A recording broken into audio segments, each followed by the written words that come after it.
Have you ever realized a bitterly strange truth? That some of the most perceptive, understanding, and emotionally intelligent people you will ever meet never learned those skills from any self-help book or psychology course, but instead, that profound clarity was paid for with the bleeding scratches of their past. Close your eyes and imagine you are sitting in a suffocating corporate meeting room. Your boss walks in, and before a single word is spoken or a single shout echoes, just through the way he pulls his chair, a mic flashing across his face for a tenth of a second, or a slightly heavy breath, your stomach immediately ties into knots. An invisible alarm bell rings in your head, warning you that a massive storm is coming, and you instantly withdraw, preparing every defensive contingency while your colleagues around you continue to laugh carelessly, completely blind to the oppressive atmosphere gathering around them. You don't have superpowers. You are not a psychic, but your nervous system has been forced to evolve to survive. A sophisticated defense mechanism that modern psychology has started calling by a heartbreaking yet magnificent name, traumatic intelligence. And if you have never heard of this concept before, listen very closely, because it is highly likely that the following story is a slow-motion film of your own life, a life where you had to learn how to walk on broken glass from a very young age. The psychological premise here is a subversive truth: trauma, or the pain from childhood and toxic relationships, doesn't just leave scars, it doesn't just destroy people, but in countless cases, it sharpens us, turning the brains of children who grew up in insecurity, in volatile environments, or in families with abusive, addicted, or manipulative parents, into supreme scanning machines. Research in developmental psychology shows that the amygdala and prefrontal cortex of these individuals are programmed very early on to pick up the most fragile nonverbal cues, emotional frequencies that normal people completely miss, creating a type of intelligence that is invisible from the outside but deeply rooted on the inside. And the first, most obvious sign is the ability to read a room before anyone even speaks.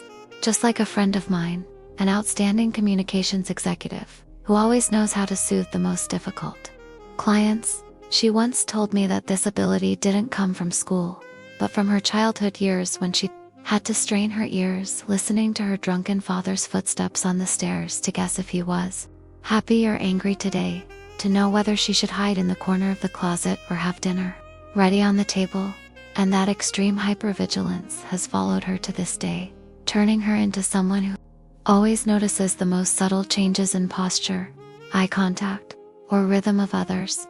That is not mystical intuition, it is pattern recognition, because her brain, and possibly yours, was trained to constantly scan the environment for emotional data simply because, in the past, scanning that data was the only way to keep you safe. From that reading ability, we move to the second sign, a profound attunement to other people's needs, sometimes before they even realize it themselves, manifested by the fact that you are always the first to notice a friend is drowning even when they are smiling brightly and saying "I'm fine." You feel the collapse inside them, just through a sigh or a text message, missing a familiar emoji. Psychology calls this hyperempathy, a survival skill that often sprouts in people who grew up under the pressure of closely monitoring the emotional states of their parents or caregivers. You learn to feel other people's pain because your environment forced you to, in order to avoid getting hurt, much like a young boy who always had to read his mother's facial expressions to know how to speak without sparking an unprovoked argument, only to grow up into a man who is always tactful, pulling out chairs, pouring water, always knowing when to ask the right questions, a warmth paid for by the insecurity of childhood. But that sensitivity doesn't make you weak.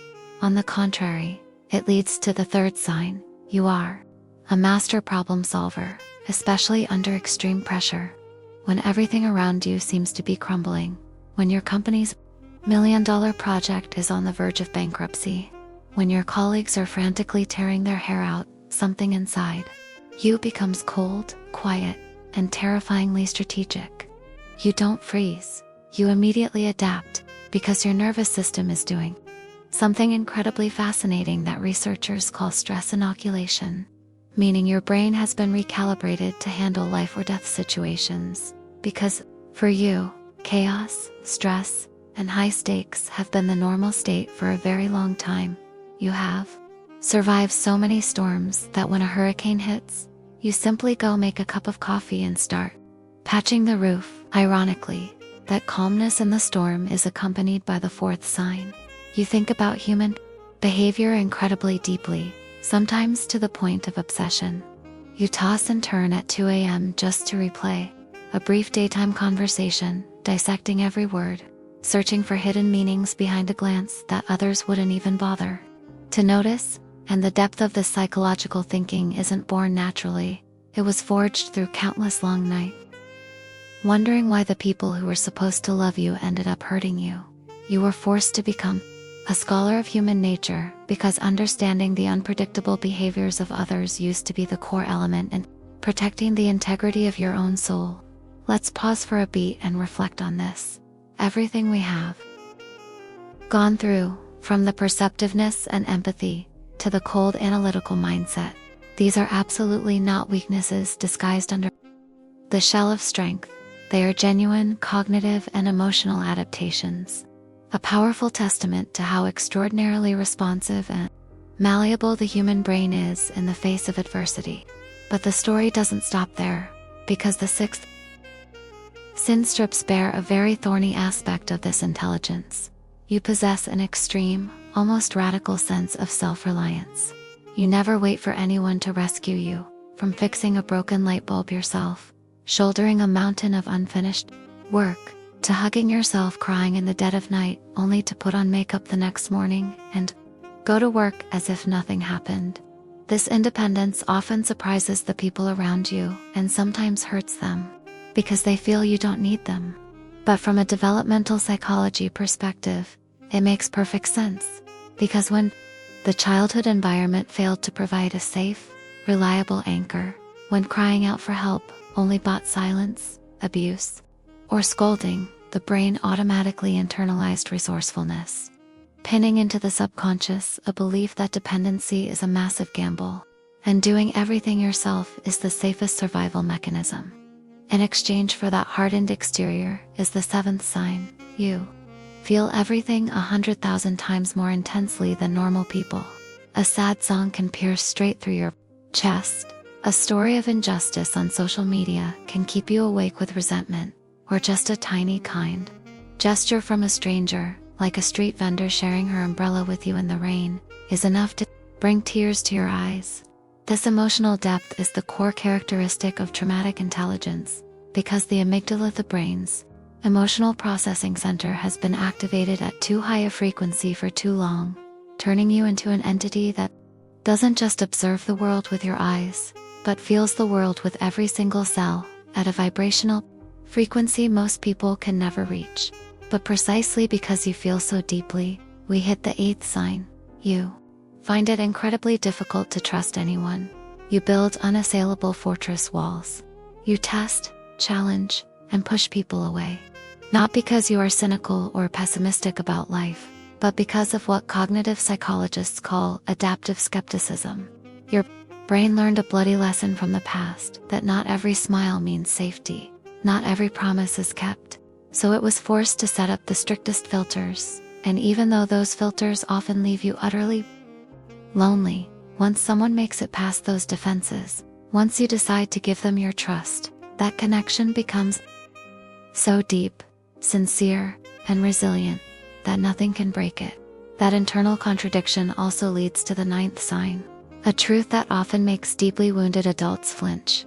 You have an incredibly complex, even toxic relationship with rest and stillness, because for you, slowing down, doing nothing, letting your body relax, brings a sense of guilt, restlessness, and even danger.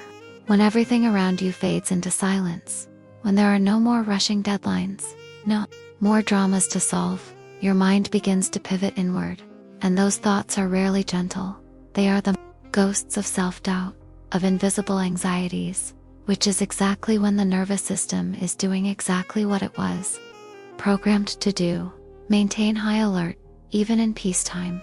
A young female director I know once cried in a therapy room and confessed that she would rather bury her head and work 14 hours a day than face an empty Sunday afternoon, because the silence is when the screams of past traumas echo the loudest. And the cruel paradox here is that the very intelligence born from trauma requires a massive, agonizing effort to unravel. For people like her, like you, learning to sit still, learning to relax, learning to allow yourself to rest is not just a habit. It is a journey to reclaim ownership of yourself, a patient process of comforting and convincing the brain, it's safe now, the threat has passed, you don't have to fight anymore. And finally, the 10th sign, perhaps the most defining, most glorious characteristic of heavily scarred souls, you carry within you a profound, solid, and unshakable sense of life's meaning. You don't walk through this life superficially, drifting aimlessly like a floating weed, because you have stared straight into the abyss of pain, both your own and that of others. And some stubborn fire inside you has fiercely refused to let that pain pass by meaninglessly. Studies on post-growth by eminent psychologists Richard Tedeschi and Lawrence Calhoun have proven a brilliant truth, that a large percentage of people who wade through the mud of adversity do not drown, but rise with a razor-sharp philosophical clarity about what truly matters in this world, and why we must live a life worth living. And you, in so many ways, are someone who achieved the wisdom of a sage while you were still so young. But let's slow down a little to ponder this bitter truth. Celebrating traumatic intelligence must never overshadow or romanticize the cruel tragedies that created it. Your sharpness and refinement are real, but the tear-soaked nights and the times you had to patch up your own torn soul are also real, and the price paid was exorbitant. What psychological science wants to convey to us is not a hollow cliché of comfort, but a fresh and deeply empathetic lens to see that the human brain is not simply destroyed or shattered by fierce events, but through a miraculous biological and psychological mechanism, it is rebuilt, forged, and transformed in very specific, measurable ways. The chilling perceptiveness you possess, the boundless compassion you are willing to give even to strangers, the way you dissect and see through the heart of this world, of these are not accidents of fate, but the magnificent architecture of a mind that was forced to grow up before its time and did its job brilliantly.